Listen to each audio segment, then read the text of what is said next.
Hey there, YouTube friends. maskedbandit here. Thanks so much for hanging out with me today. I always do appreciate it. And welcome back to Planet Zoo. It's been a little bit since the last episode. Some other things in real life have been happening. And I also am planning a new D&D campaign. So that's been taking up a lot of my time. But I did not want to go and just leave this hanging. So we are going to continue in this episode, finishing off this Australia house, and with it, two outdoor exhibits. Hopefully by the end of this episode, we'll have a cassowary exhibit and a red kangaroo exhibit to go with our koalas and our pretend wombat and our creepy crawlies in there. We got a lot of work to do. Have to finish off the interior. Have to do a lot with it. So let's not dilly nor dally, and let's just jump right into the progress. Wow, so I got into a groove and had to finish up. The interior now is just about all but finished at this point. I'm a little hesitant to turn it to nighttime to show you because I built this before the game was updated and they fixed the area light. So let's just for giggles see what this is going to be. This is probably going to be way too much. Oh yeah, look at how red this is. Feels like the inside of a flippin' warmer at a fast food restaurant. Nonetheless, you get the general idea. I guess we'll keep it like this. I did want it to be really, really red. So as you walk in here, we got a little, koalas are this way. And we've got a little info sign. I did try to spend some time to do some info boards. Why red light? Found out in my last episode, thank you to those who commented, that red light is probably what they would have in here because nocturnal animals usually can't register red light, so this would not distract them or disturb them, which I thought was super cool. So I went in and put red light in, so that's a little nod to me learning. And then we have a little marsupial page, how an island creates unique species, basically talking about the isolation of Australia and the evolution of marsupials. Decided to throw a couple bits and bobs in here just to kind of make it look a little nicer. Threw some stuff on the walls over there. I want this to look kind of tacky and cheap.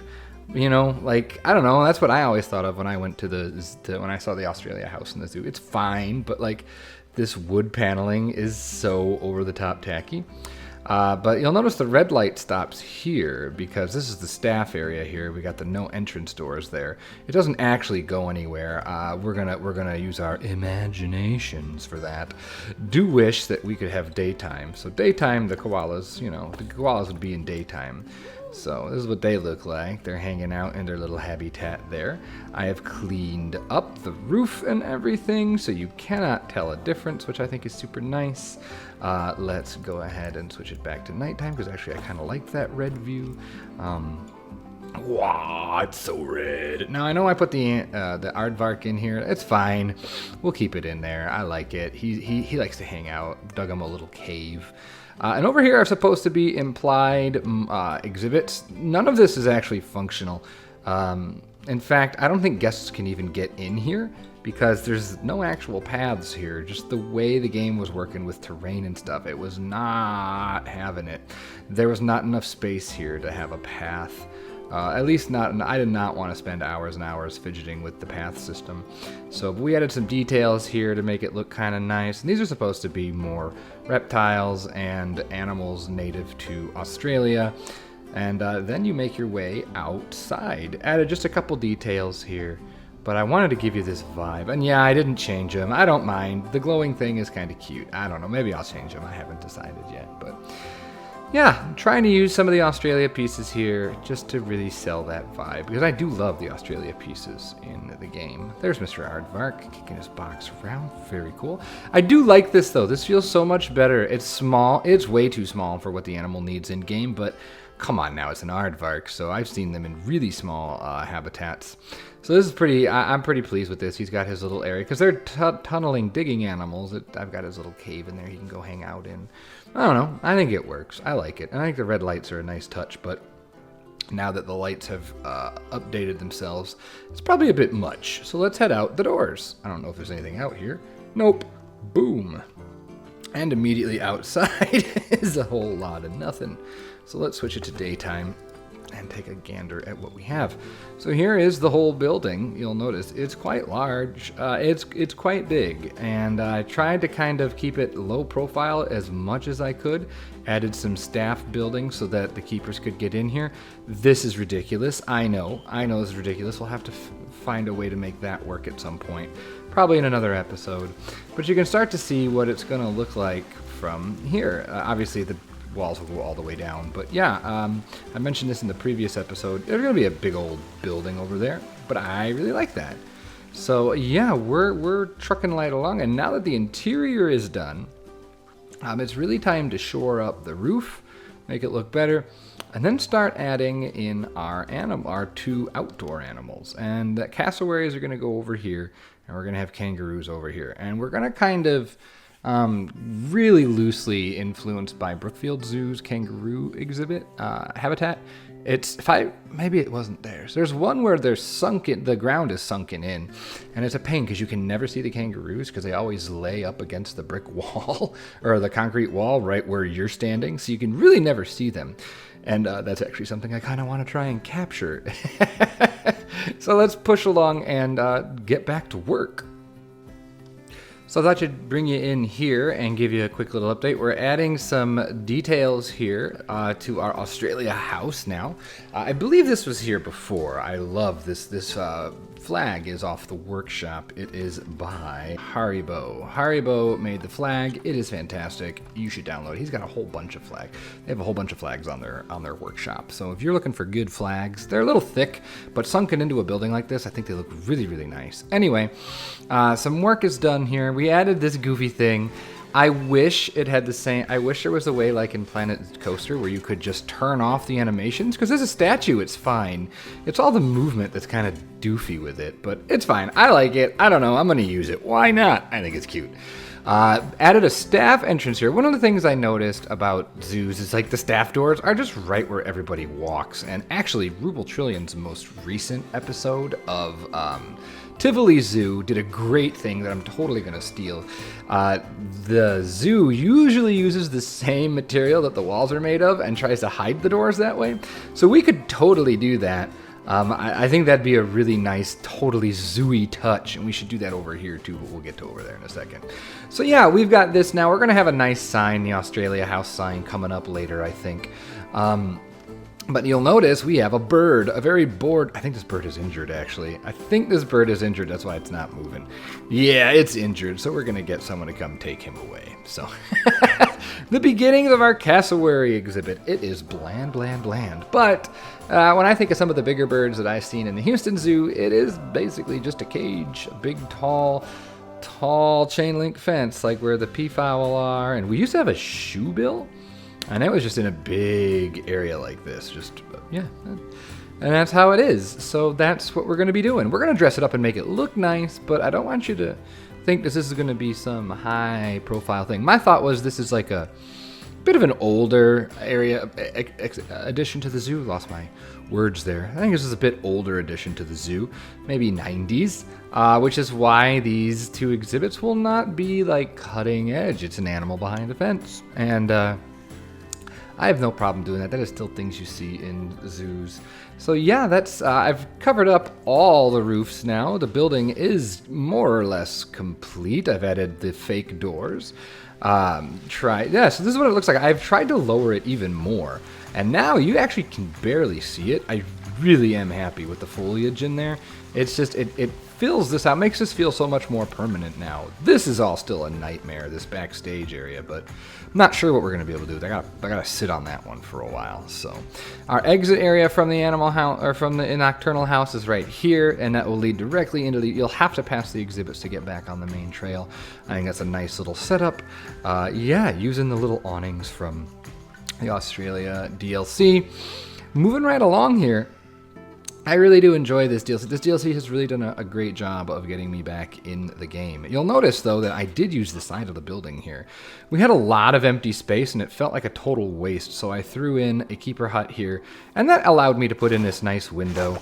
I think that works really, really well, so pretty happy with it. We are going to keep it just this flat wall, though. Like, I think that's very typical of zoos, this utilitarian flat roof where, you don't care if people see it or not. So, yeah.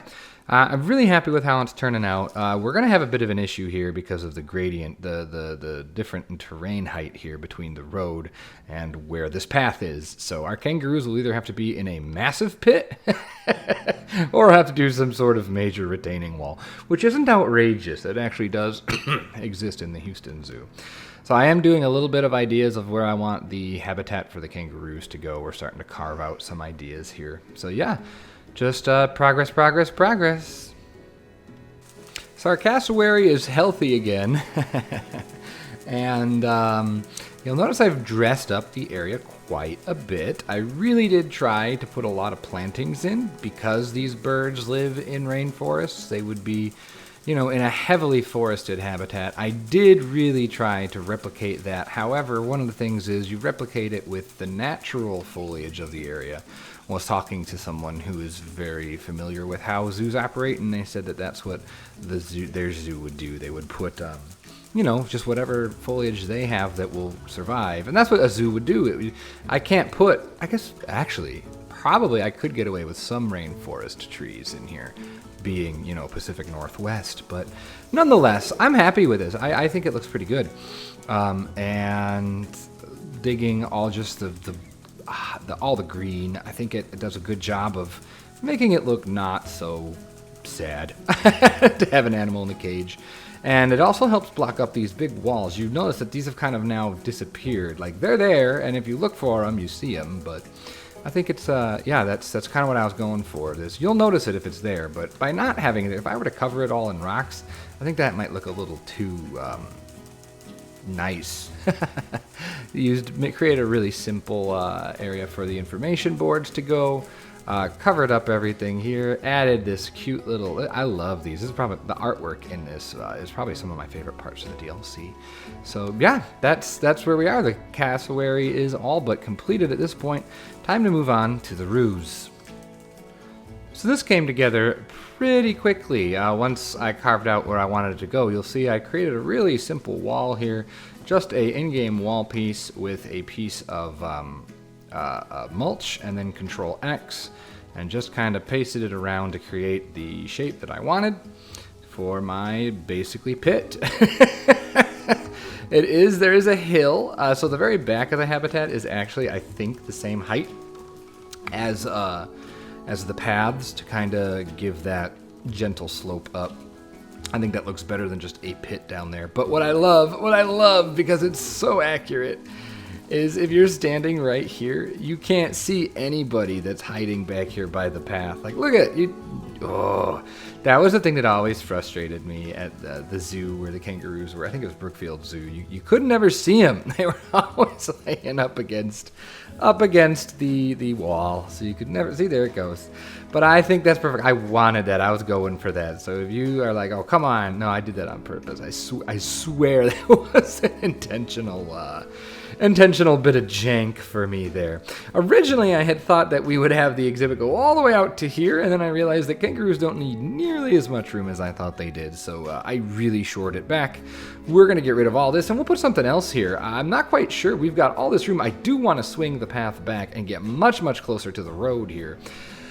Because I feel like there's going to be a lot of wasted space, like maybe, backstage stuff, but I want to spill it out, and eventually I have to connect back over here somehow. So I'm thinking something big here, maybe even connect it back over this way. We might be able to make a little loop-de-loop here. That might work. I'm not sure yet. We're gonna have to see. So, but anyway, back to what I was working on. Decided to use the red river. Oh my gosh, what is wrong with me today? Use the Australian red river rock. Oh my gosh, the red desert rock. Jesus.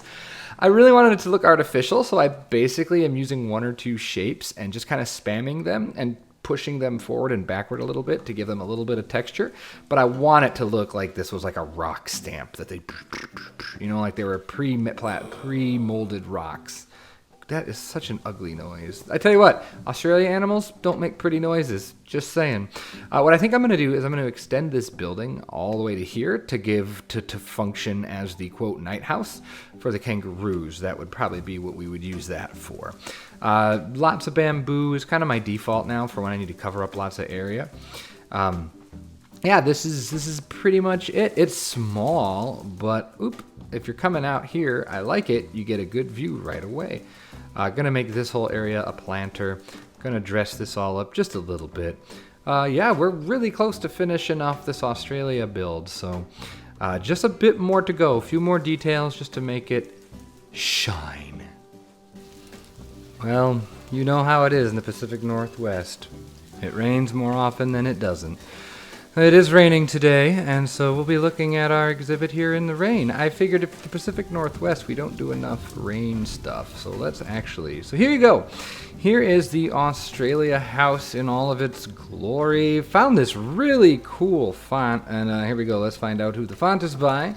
Citron Verts. Citron Vert. So go to Citron Vert's workshop and pick up this awesome font. I love it. Australia House. I think it's super cute. So you can see here the finished product. It's pretty standard. Doesn't look too fancy, but good enough. And just in case there is any confusion, where do you go in? You go in over here. So let's head in. Put a couple strollers here. I love these strollers. Let's switch it to nighttime as we go in to get the full effect. All right, you've seen most of this anyway at this point, but here we are. Here is our interior of our Australia house. There's still an archer there, whatever, but you get the general gist at this point. You can see we covered most of this in the previous episode. We've got our backstage area there for all of our keepers to enter and exit. You can take your walk through here, see all the different lizards and bugs and gross things and snakes and all kinds of yucky things. Not my favorite. And then you make your way through these doors into the Nocturnal House. And here we go. Oh, the red is so red. Oh my goodness, so red. Through the doors, get your look at your fake Australian wombat, which is really just an aardvark. And yeah, you can see here what we're dealing with. Really happy with the Meet the Marsupial sign. I think it really came out well. Happy, happy, happy. The koalas are hiding in there. We'll let them sleep tonight. I'm not going to keep switching the camera. They're in there somewhere, I promise. I showed them off in the last episode. Walking through this way. Again, I know I already went over all this, but I just want to give you the full effect. So, yeah, really, really, really think this hits the nail on the head. So out we go. Let's switch it back. Whoa! Let's switch it back to daytime.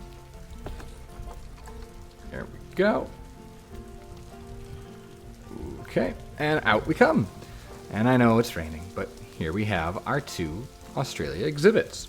On the right is our cassowary, and on the left now, we can take this little log path, and we can scope out our kangaroos. And there they are, frolicking in the rain. I threw a couple more in there so that you have a better chance of seeing them, but yeah, you'll see here now. Like the way this is. They can get out of view of you, which I think is super cool. In terms of in-game, I don't know if that actually functions that way. I don't know if the animals would be aware enough that you couldn't see them if they were up close to the wall. That'd be interesting to check out. But yeah, here we have everybody. Ooh, there's some rumbly and thunders. That's not so good. Threw some benches down. Kept this intentionally empty. Just a little grass area. Something that I think I see a lot, so... Yep. Our cassowary exhibits up against the walls of the house. And that's it. That is the Australia house and the surrounding area. Used one of the in-game pieces. I love this little cover area here, just to give a little bit of detail, throw a little extra in. And you come around. Nothing huge, nothing major, just a little something to get back in the swing of things here. I hope you like it. I know I do. So let's actually hop out of the Tegid cam, and we will go ahead and turn rain off now. We'll turn rain off so we can get a better look at what's going on. Here it is from the air. You can see the size of the habitat here. It's actually, in-game, this is good enough. I think there's 6 kangaroos in here, and it's still large enough for them. So yeah, we can have, we could theoretically have another exhibit right here. I don't know what it would be, but we could do something. So yeah, I finished all of this, extended the building like I said I would, did some fake skylights here. I just stuck some art shapes underneath the in-game glass roof pieces. Do love that from the air you can see the eucalyptus feeders, and you can see the koalas in there. That's a neat little thing when you're looking from. I should go back and put in some.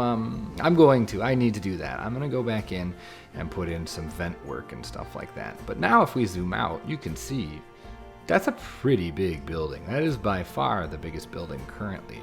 Actually, the lodge is still probably bigger. It is a very large building because it is functional, so it has to be kind of big. And I'm not too keen on doing the small paths like all the Awesome Planet Zoo players are. But nonetheless, it was really nice to be back in Emerald Gardens and get something else accomplished. And now we're going to head this way. And what are we going to do? I don't know. I want to do something Africa safari type thing. That'd be really nice. I have not played with so many of those animals yet, like zebras. I don't think I've ever used zebras. I haven't used giraffes. Yeah, I would really enjoy that. So maybe that's where we'll head next, to an African themed area. Rhinos. Well, even though we don't have an African rhino, don't tell anybody. But yeah, so here's an overview of the zoo. It feels like it's much bigger than it actually is. It's not that large.